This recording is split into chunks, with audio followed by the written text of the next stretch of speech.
Okay students, तो यहाँ पर हम डिस्कस कर रहे हैं river boat problem. River boat problem में दो केसेस है। फर्स्ट है crossing the river in minimum distance और सेकंड केस है crossing the river in minimum time. Okay, तो वी आर जो है वो वेलोसिटी ऑफ रिवर है, डी है width of river, then again this V is velocity of man in still water और in water, और velocity of a man with respect to water.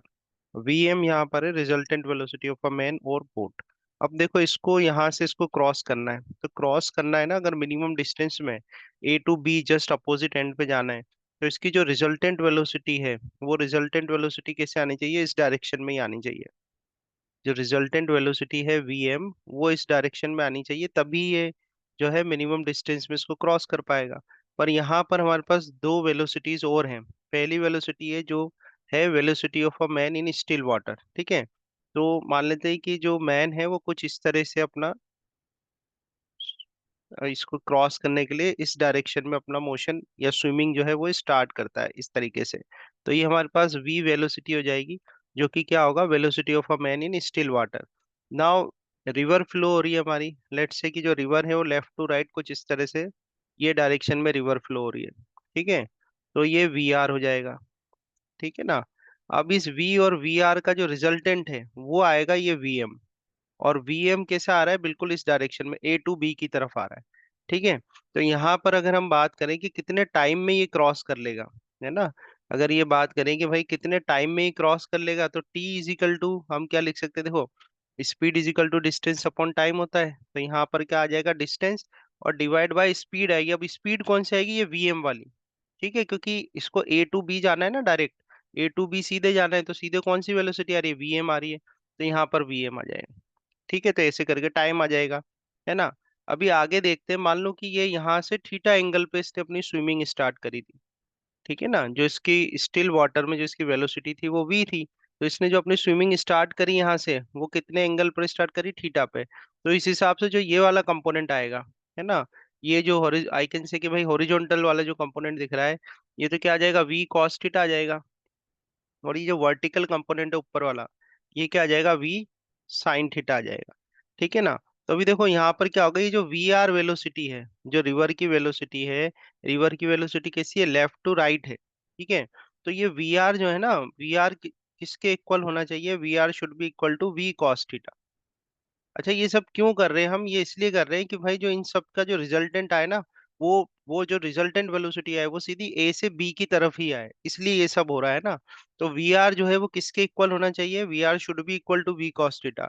और यहाँ से आप देख सकते हैं जो वीएम की वैल्यू है, वीएम की वैल्यू किसके बराबर होनी चाहिए?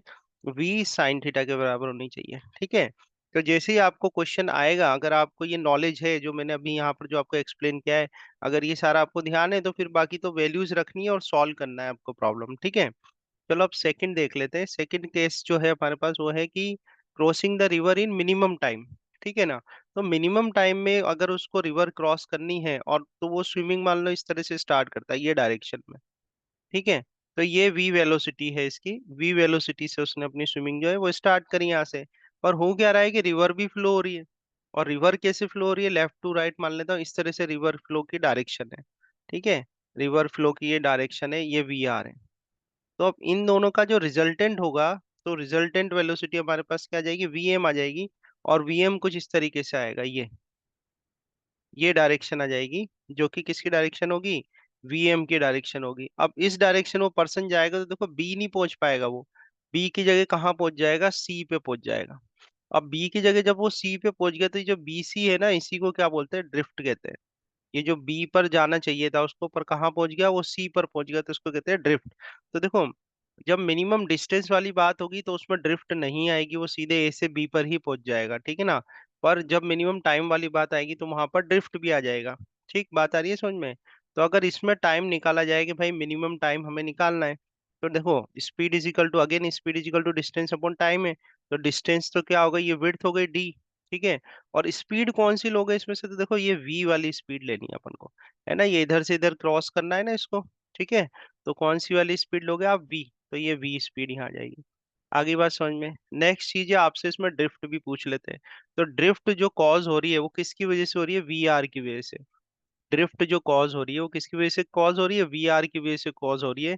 तो डिस्टेंस जो है, अगर मान लो मैं ड्रिफ्ट को एक्स से डिनोट कर देता हूँ, एक्स से, तो distance is equal to speed, speed मतलब कितना आ जाएगा वी आर, और टाइम क्या आ जाएगा टी, टी जो आपने वहां सॉल्व करा है टी मिनिमम।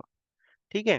तो अगर आपको ये इन्फॉर्मेशन रहेगी जो मैंने यहाँ पर एक्सप्लेन करा है, तो फिर आप आसानी से इसके क्वेश्चंस सॉल्व कर सकते हो। आगे के वीडियो में हम कुछ क्वेश्चंस और एग्जांपल्स भी सॉल्व करके देखेंगे। ठीक है। Thank you.